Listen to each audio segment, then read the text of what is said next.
Rétro de la semaine, Ezali Bongo Basango ya Congo. On dirait qu'il y a mon galema avec le messager de la bonne nouvelle, Salomon Didier Songo, Salomon Proverbe 30-30, Didier Formé, c'est la même personne. Oyo Animaka, ba émission ya éveil patriotique, à terre Abino Sangomala Moulokola, les messagers de la bonne nouvelle. Pe bolekaka bolandaka biso tout le temps na Sentinelle TV 1 to TV 1 to na Sentinelle ya Congo oyo soki nanu bosabone te bosabone parce que ezali chaîne ya sika na mopepe sika toute la ville en parle.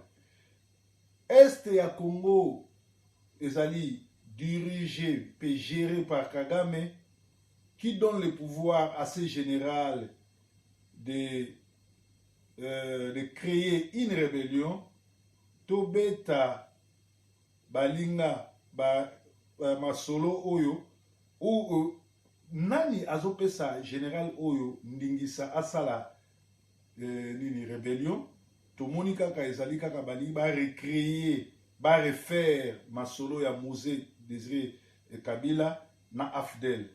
Et pourquoi Kabila n'est pas inquiet, très calme, il se déplace comme un poisson dans l'eau. Tuntolobake, Nicolonio surtout, guerre ya Ouvira. Entre-temps, tu as dit que ça fait 20 ans, Est surtout à Congo, ils allaient dirigés par des Rwandais, des Canadiens. Alors, na Ningisa Nini, na Mapinga Nini, na Force Nini, Général Oyo, a Koki Kobanda Rébellion, et Sika Oyo Paul Kagame, les criminels, Azako géré. Alors, tu évites, est-ce que Ezaba Jena Bango, Babandagara Bongo, to Ezali vraiment mouvement insurrectionnel, ou Yobiso ba Congolais, et Sengeli, to s'abonner, to s'adhérer, to aider Bango. Ngai, nazo zongo vraiment avec réserve, pe nazo monango Ezaba blague, parce que Nangonga Oyo, Kobanda Rebellion na Est à Congo, et Sika Oyo, Kagame Mazo dirigé, et Sika Oyo, ba armée na ba rebelle ya monde entier batonda ezali ba aventure parce que ce que zaki vraie rébellion ce que zaki vrai lisolo il fallait banana Kinshasa pe engai de l'Ingisa Congo mais toutefois to fongola miso na biso to landa côté kuna makamoni woleka parce que c'est fini Kanambe azola la sopongite parce que Nangola ba utaki kopesa ye message na ye que il faut alongwa.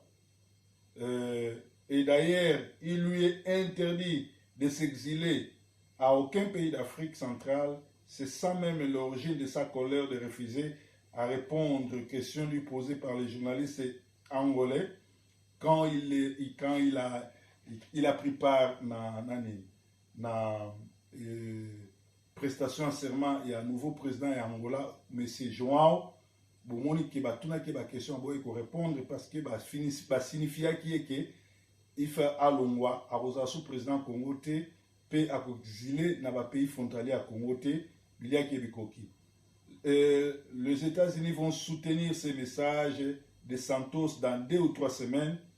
Je termine avec cette chanson Biteka Teka Eleki Ateka courant mabe Ateka pétrole mabe Ateka diamant mabe, ateka cuivre mabe, ateka ba passeport congolais na maina courant na banzete mabe, ateka uranium mabe, akeko teka uranium epa ya ba coréen na nywana Kanambe. Boyebi ke ezali histoire na ye esili tozali bongo na kati ya rétro de la semaine, tu as relevé la actualité, nous surtout et alimenter semaine na biso na communauté.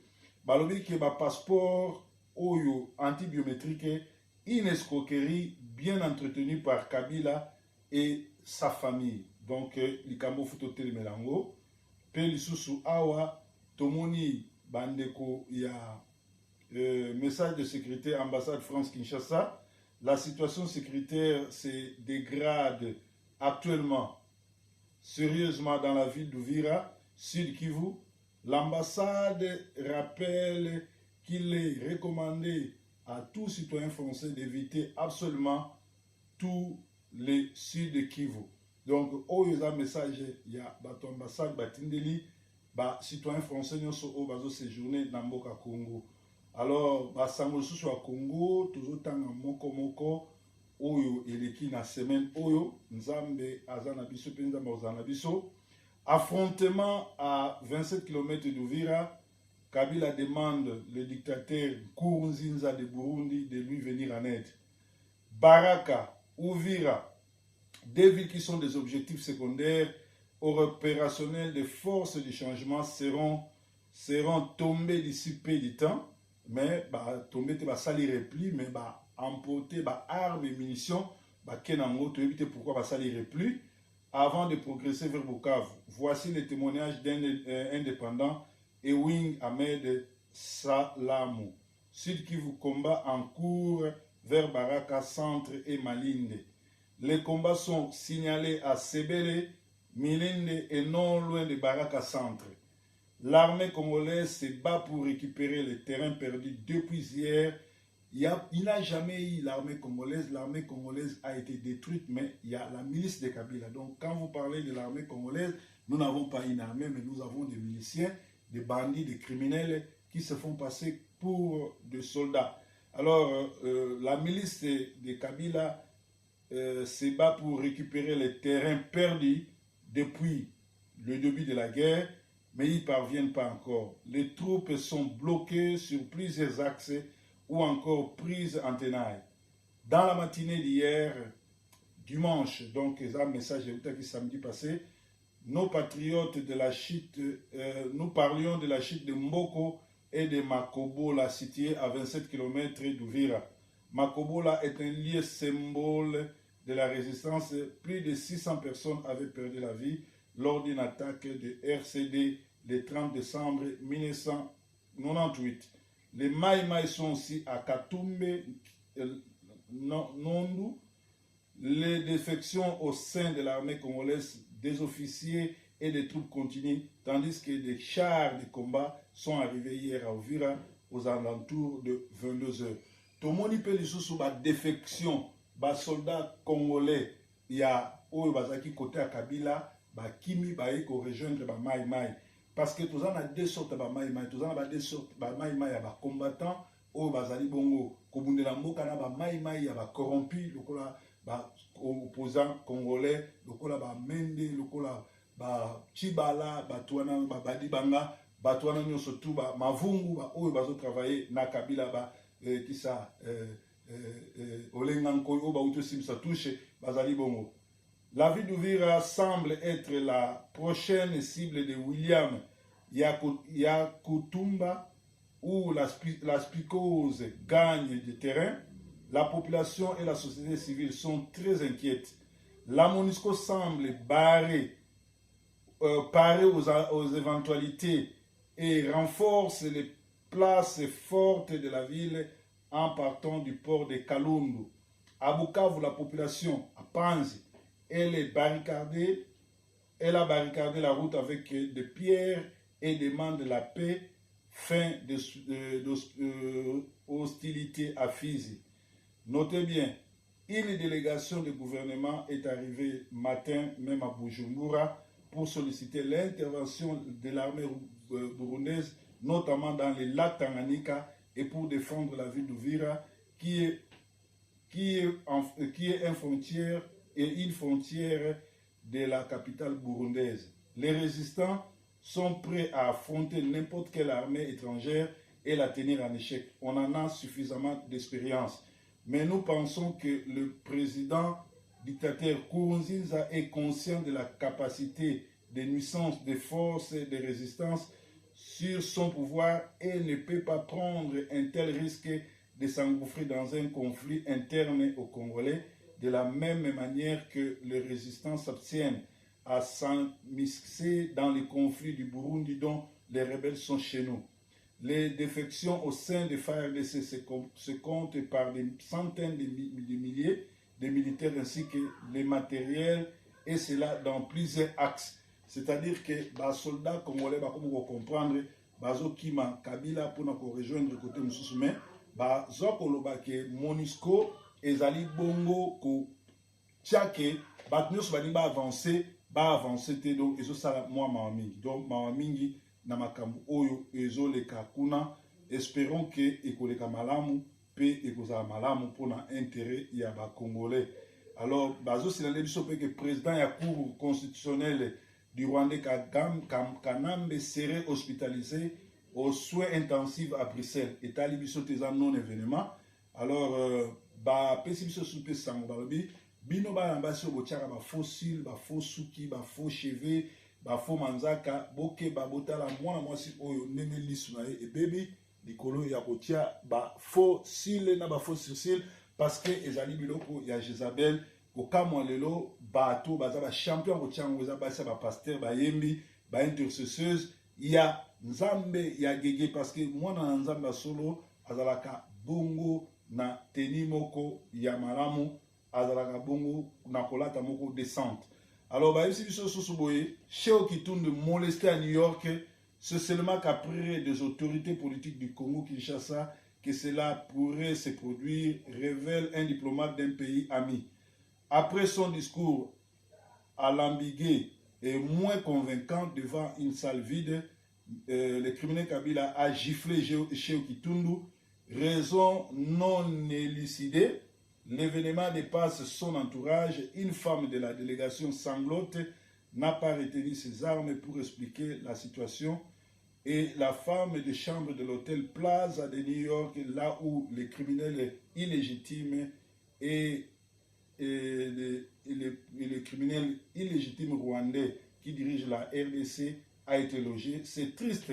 Ces jeunes Rwandais doivent avoir du respect aux aînés. De surcroît, ils sont des diplomates et responsables politiques. Une panique et consternation sont dans la délégation congolaise. Connaissant les réactions à venir de leur chef, les criminels, qui s'est présenté mal habillé, mal propre, avec des chaussures non cirées, devant la salle vide des Nations Unies. Donc, voilà ce qui s'est passé après le discours de ce monsieur à cette 72e Assemblée Générale des Nations Unies. Donc, Kabila a bétali Cheo Kitundu, parce que Cheo Kitundu a consacré que ce que le Premier ministre na koyelo ba lobby bato ba kondima o me lera ye eloko pese kanda koyoka ke ba ivoirien na ba sénégalais na ba rwandais o bazaki libanda balati ba t-shirt ba congolais ba timbeli bango ba salisi bango ba vidéo et sali soni parce que normalement eloko bongo ekoka ko sala matin malgré ba vidéo wana ya bato balati ba t-shirt na ezoleka na RTNC parce que ba congolais baza mal informés baza désinformés. Moi, je la vérité, mais ça qui kanda parce que je travaille qui est le Kouana bien. Donc, il y a qui bango bikoki. Et quoi, il Kabila, le 26 septembre, c'est-à-dire il y a 3 jours passés, le lot a pratiquement le 30, il y a 4 jours passés, ONI a publié un document à Bimisi Kabila, na gouvernement na responsable et un massacre, il y a plus de 87 fausses communes. Madame Kat, il y a Nations Unies, asengi coupable asamba na CPI tango bomonaki madame ya la madame oya juge ya CPI akende komona Kabila amemelaki ba preuve que il faut qu'il na CPI. Donc il se pourrait que le 2 octobre Kabila a entendu pour la première fois na CPI bikwela ki e bikoki makambo yo azali ko bange koki communauté internationale na ONU babimisi ko ba document clair que Kabila ndemutu na gouvernement na baza ba responsable ya ba mort pe ba massacre yemoko mutu a créé ba M23 yemoko a créé ba kamuna sampu yemoko a créé ba tout ya Bududia Congo a massacré a bomi donc et comme ngonga il faut assemble. C'est fini donc pour na Kabila akola la pongité parce que asa ebike bilaki bikoki ezali bongo mawa mingi. Ndeko moka autotindilanga message a dit bonjour les Congolais. Suite à des réalités qui se passent dans notre pays où les Occidentaux veulent balkaniser les Congo, ce n'est pas seulement notre pays, ils ont déjà balkanisé nos politiciens, pas balkaniser les policiers, ils les ont achetés quand même. Ils ont acheté nos politiciens, nos pasteurs, nos capacités intellectuelles. Les Congolais parlent des mots mais ne matchent pas au contexte de la pensée et les Congolais ont les dictionnaires à main mais pesant pour eux de vérifier les contextes comme beaucoup, ils ont des Bibles, mais ils les lisent seulement les dimanches. Après les dimanches, ils les rendent sur leur table. Donc voilà. Oezali Ndekomoko Aoutuko Tinda Susu, message. Alors, les cardinals, messieurs de nonce apostolique et évêque de la Senko, Ouvira vient de tomber entre les mains de Mai Mai. Ce qui nous inquiète, c'est que la MONUSCO vient de barrer la route, empêchant aux gens d'évacuer vers Bukavu et Bujumbura. Je cherche à obtenir un couloir pour cela, mais ils sont injoignables. Si quelqu'un peut l'obtenir. Donc, union des prêtres, un message au Balobi, mais à son excellence, je crois, EM, le cardinal, et monseigneur, les nonces apostoliques des évêques. Donc, bango pe ba kwei na maboko mai mai. Alors, MONUSCO, oyo, ils ont un contingent, ya monene na Congo, pour le monde entier, et ya wana pona ko sécuriser ba Congolais na ba bien na bango. Likambo ko kamwa na ngonga nyonso ba Congolais bazala na ba problème. Na ngonga nyonso ba Congolais bazala kan attaque. Tomona ba Rwandais M23 ba kota na Goma. MONUSCO avanda na ye, MONUSCO azolia na ye, MONUSCO azomela na ye. Donc ezali mawamingi. Entre-temps, bandeko wana ya la frappa basali déclaration sérieuse ya coalition nationale sur la souveraineté au Congo. Une plateforme qui regroupe les PARC, FAAL, LAPC-LCS, les MNCL, les FPC, les PDRT, les CPLC, ANCD, les CISN, les MRC, les MUNC, et elle est dirigée par le général autoproclamé William Amouri Yakutumba. L'AFDEL a commencé comme ça. Les Congolais ou les Aïrois ont cru que c'était la guerre de 80 jours, or c'était une occupation rwandaise de 7 jours. C'est-à-dire, est-ce que y a une répétition de Yamakambo Salama Nathan Mobutu, parce que côté wana surtout à est, ça fait 20 ans Kagame Mutajirango, la matière première surtout il y a est à Congo, ils sont exploités par les Rwanda, l'Ouganda et le Canada. Alors tous les monde a été mutumoko oyo azana bénédiction ya Paul Kagame te akoki koya ko s'azarder te koya ko banda rébellion et sika oyo Kagame a dirigé rango a bien ko la poche na ye. De l'autre côté, Nzambe pe azaka congolais, Nzambe pe ko susciter ba vaillant soldat ba bundela mboka. Est-ce que ndeko oyo général oyo na kombo ya Kutumba Amouri azali collabo, azali traître to azali libérateur. Biso to pese 50% kaza libérateur, mais to bomi pe 50% ke koyi kozala nango kaka ndenge Kabila na Museveni na Kagame ba moni ke ba perdre terrain, ba moni ke indeli bango surtout Donald Trump aboyaki kopesa Kagame mbote na couloir, abenganaki ba dictateur nyonso ayambaki bango te, ba sentir déjà que danger ali. Alors ils ont intérêt à créer moins tension, il y a guerre pour être et gagner sous moi battant. Alors l'avenir nous dira, l'avenir nous donnera des explications et l'avenir nous montrera qui est derrière cette rébellion.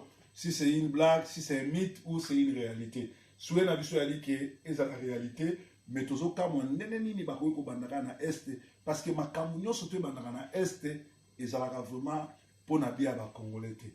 Donc yango biso to sambela nzambe et zala bongote. Tolobi susuke na basangwa Congo Semko alobaki ete yende a organiser l'élection pour nanga azo travailler pour na Kabila. Donc espérons que makambo no surtout tolobi et profiter pour na congolais. Alors tout na page noire sur makambo zo na église en Angleterre. Tango biso tolobaka ba réalité ya ba pasteur bandoki ba pasteur mitema mabe ba pasteur bazobebisa bana bato ebele ba traitera biso na ba monyoso mais lelo oyo je crois que église ya Londres tata oyo akosaka bato ki asalaka maquette ki akosala centre akotonga ba école bopito azo bato ba mbongo ti lelo a expliquer ngo te je parle de Nkosi Kibota, lelo oyo, abomisi bato ebele nkodia asimba ya lifo Alexa Bato, nangonga oyo ndeko na biso abonné, mwasi na uti koleka. Balekisi ye, l'église bazoko kopesa communiqué te. Et comme bato a pembeni, bato a Londres, ya pembeni bana bato a mais pourtant, vous voyez bien qu'ils ont une code à Montessali, Nkosi Kibota, le faux pasteur, le pasteur Kolabo, Oyo Asima Gege, ne azo continuer ko massacrer, ko lekisa ko sa ba sacrifice, ngengango pe ayebi côté à telo obo te pe ba okenda musikate. Alors mutunyo surtout Oyo a continuer à okende na l'église en ngwana, mutunyo surtout Oyo a sipota ba pasteur en ngwana, en tout cas faut nous délivrance parce que vous avez déjà na kati ya faible. Nzambe azolo kumu ezali bongo retour de la semaine. Breaking news. Yesu Kristo ankolo. Bye bye for now.